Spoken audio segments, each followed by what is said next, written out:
Hello les gars, j'espère que vous allez bien.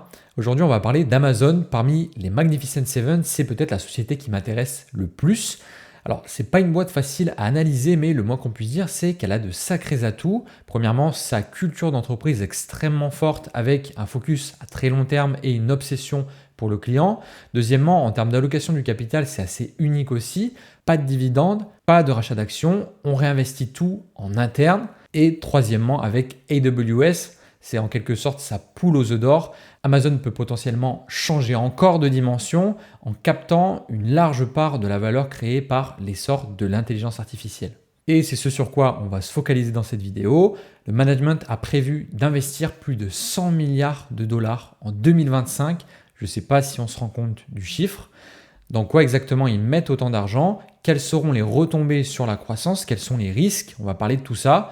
On dira aussi un mot sur l'impact des tarifs et on essaiera de conclure sur la valorisation qui est particulièrement délicate, vous allez voir.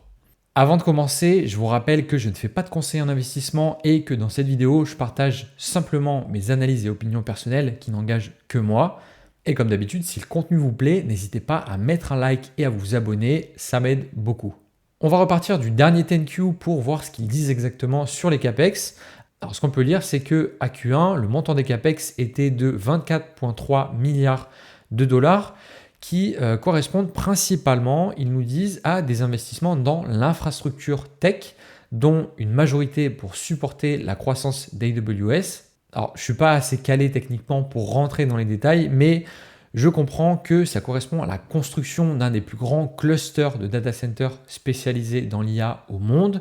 Ils ont appelé ça le projet Régnier. Je le dis à la française, et donc ça inclut tous les coûts possiblement imaginables, mais la plus grande partie de ces coûts, ça concerne toujours l'achat des GPU à Nvidia qui servent à entraîner les modèles d'IA. Et je comprends aussi qu'Amazon investit beaucoup pour développer ses propres puces pour l'intelligence artificielle, donc à la fois des puces très performantes pour réduire la Nvidia dépendance, mais aussi une certaine catégorie de puces qui sont moins puissantes mais moins chères et plus économes dans l'idée de réduire les coûts d'inférence, c'est-à-dire les coûts pour faire fonctionner un modèle déjà entraîné à chaque fois que l'IA produit une réponse par exemple.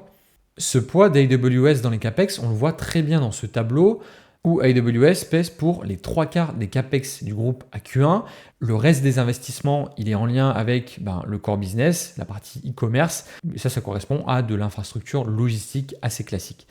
Et donc, si on multiplie le montant total de Q1, au passage, ici, on a 27 et pas 24 parce que ça inclut les non-cash CAPEX. Et donc, je disais que si on multiplie ce chiffre par 4, eh bien, on dépasse les 100 milliards de dollars à l'année. Je fais une parenthèse, mais ce que je trouve assez fou, ils en parlent juste ici, c'est que ces 100 milliards de CAPEX, ça n'inclut même pas le coût du projet Kuiper par exemple. Donc Kuiper, c'est le projet d'Internet par satellite d'Amazon qui est censé concurrencer Starlink. Ils ont commencé à lancer des satellites en orbite donc cette année et donc ils disent que jusqu'à la date de commercialisation, qui est prévue pour fin 2025 au plus tôt, ils comptabilisent ces dépenses au PNL, donc ça ne fera pas partie des CAPEX en 2025. Si on revient à nos moutons, je trouve qu'un graphique sur 15 ans, ça permet de prendre conscience d'où on est parti et où on se dirige aujourd'hui en termes de CAPEX, sachant que le 2025 ici, il n'est pas représentatif parce que ici, ça correspond aux 12 derniers mois, c'est pour ça que vous avez un chiffre inférieur à 100 milliards. Et donc 100 milliards de dollars, je pense que c'est un chiffre qu'il ne faut vraiment pas banaliser, il faut se poser 2 secondes et réfléchir. Ça paraît assez fou qu'une entreprise investisse autant sur une année. Et la question que je me pose naturellement, c'est est-ce qu'il y a quelque chose qui puisse justifier qu'Amazon investisse autant, d'autant plus que, certes, les autres géants de la tech prévoient aussi d'augmenter fortement leurs investissements en 2025, mais ça reste 20 à 30% en dessous de ce que va investir Amazon en 2025. Du coup, qu'est-ce qui justifie qu'Amazon mette encore plus les moyens que les autres? Pour essayer de répondre à ces questions, il faut essayer de comprendre deux choses. La première, c'est la vision du management au sujet de l'IA, et la deuxième, c'est le potentiel monstrueux d'AWS. Alors ça ne va pas être une surprise pour vous si je vous dis que Andy Jassy, le CEO d'Amazon, il croit très fort au fait que l'IA va bouleverser nos sociétés comme a pu le faire Internet. Le point un peu plus intéressant qu'il soulève, c'est que d'après ces chiffres, aujourd'hui plus de 85% des dépenses IT dans le monde sont faites on-premise, en français sur site, et donc ce sont des dépenses qui ne sont pas faites sur un cloud. Et lui, il pense que dans les 10 à 20 prochaines années, cette équation, elle va s'inverser. Autrement dit, presque tout va se passer sur le cloud avec l'intelligence artificielle comme catalyseur principal. Et ça, ça vient changer l'histoire pour AWS en termes de perspective. Je vous rappelle qu'on parle d'un truc qui fait 110 milliards de dollars de revenus sur les 12 derniers mois quand même. C'est un truc qui a une croissance à 2 chiffres et qui est plus proche des 20% que des 10% de croissance annuelle, et qui a une marge opérationnelle qui varie selon les trimestres, certes, mais qui est supérieure à 25-30%. Et là aussi, je comprends que les possibilités d'optimisation des coûts, elles sont conséquentes et qu'ils en sont seulement au début. Si on prend en compte tous ces facteurs, je pense qu'on voit très bien qu'Amazon via AWS pourrait changer de dimension dans les 10-20 ans qui arrivent. Et même si les autres géants, bien sûr, sont sur le coup, donc Microsoft avec Azure, Google avec Google Cloud, AWS, ils ont l'avantage d'être leaders sur le marché et j'ai le sentiment avec NDJC qui sont en capacité vraiment de le rester. Néanmoins, il faut quand même qu'on parle des risques. Il y a peut-être un monde où la vision du management sur l'IA ne va pas se réaliser du tout, ou va se réaliser mais plus tard, trop tard, parce que la demande pour l'IA va se révéler être en dents de scie par exemple. Qu'est-ce que vont devenir ces centaines de milliards investis? Pour moi, il y a une vraie question derrière. Alors, le risque potentiel quand on fait une grosse erreur d'allocation de capital, on peut l'appeler comme ça, c'est la destruction de valeur pour la société et donc pour les actionnaires. Une entreprise, elle crée de la valeur si et seulement si elle investit son argent dans des projets qui rapportent plus qu'ils ne coûtent, c'est logique.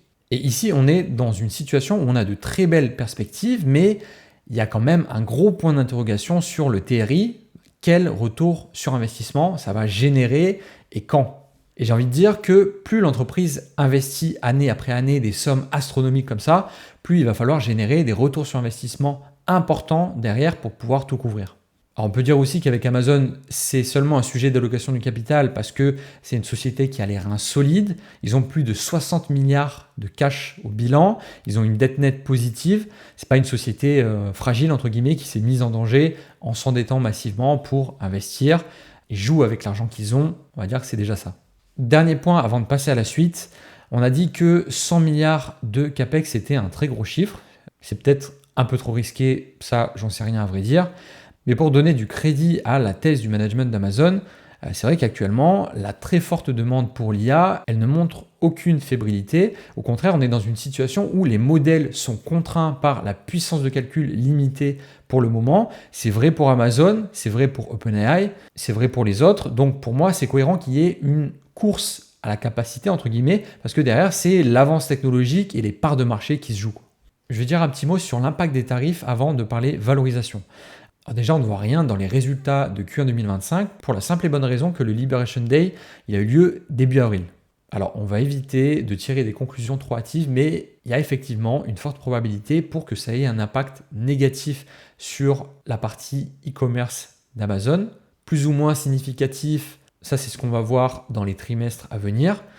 Il y a plus de 50% des vendeurs sur la marketplace qui sont basés en Chine. Et visiblement, ils ont augmenté les prix de leurs produits en réaction au Liberation Day. J'ai lu que certaines catégories de produits auraient augmenté de 30%. Donc ça, c'est beaucoup. Et ça pourrait venir bousculer un peu la promesse d'Amazon de large choix à bas prix. Et ça pourrait avoir un impact négatif, bien sûr, sur les volumes vendus. Néanmoins, pour nuancer, je dirais que, premièrement, personne ne sait combien de temps les tarifs vont durer et comment ça va évoluer. Donc, il y a une grosse incertitude à ce niveau-là, donc dans le meilleur et dans le pire. Deuxièmement, la partie e-commerce d'Amazon, ça a beau être le cœur de métier historique d'Amazon, aujourd'hui, ça ne représente plus que 40% de leurs résultats opérationnels groupe. Amazon, c'est un groupe qui ne repose plus que sur ça. Donc là, la diversification pourrait porter ses fruits. Et troisièmement, les tarifs vont aussi avoir un impact sur les concurrents d'Amazon. Tous les acteurs dans l'e-commerce vont être touchés. Il ne va pas y avoir de redistribution des cartes du coup pour autant. Les prix vont augmenter, certes, mais Amazon devrait pouvoir continuer à proposer les prix les plus bas par rapport à ceux de ses concurrents et le plus large catalogue de produits. Donc a priori, ça devrait avoir un impact négatif. Pour ce qui est du côté significatif ou non, ça, il faut attendre de voir. Comme d'habitude, dans ces situations, le maître mot, ça reste prudence. On va conclure en essayant de dire quelque chose de pertinent sur la valorisation d'Amazon actuellement. Alors, je ne sais pas comment vous voyez les choses, vous, mais moi, c'est cette étape qui me pose le plus de problèmes avec Amazon. J'ai du mal à dire si son prix actuel est justifié ou non.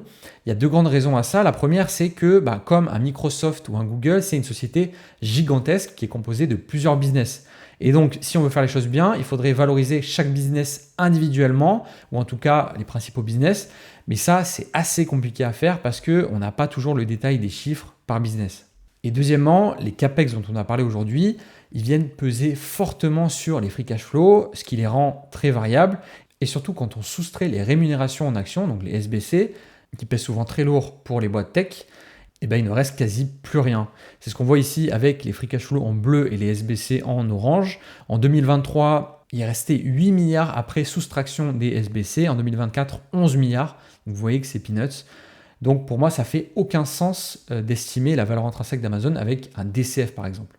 La seule chose à laquelle je pense pour tenter à la fois de mesurer l'évolution de la valorisation d'Amazon et de la comparer avec celle des autres géants de la tech, c'est d'observer un ratio comme le ratio EV sur EBIT, donc Enterprise Value sur résultat opérationnel.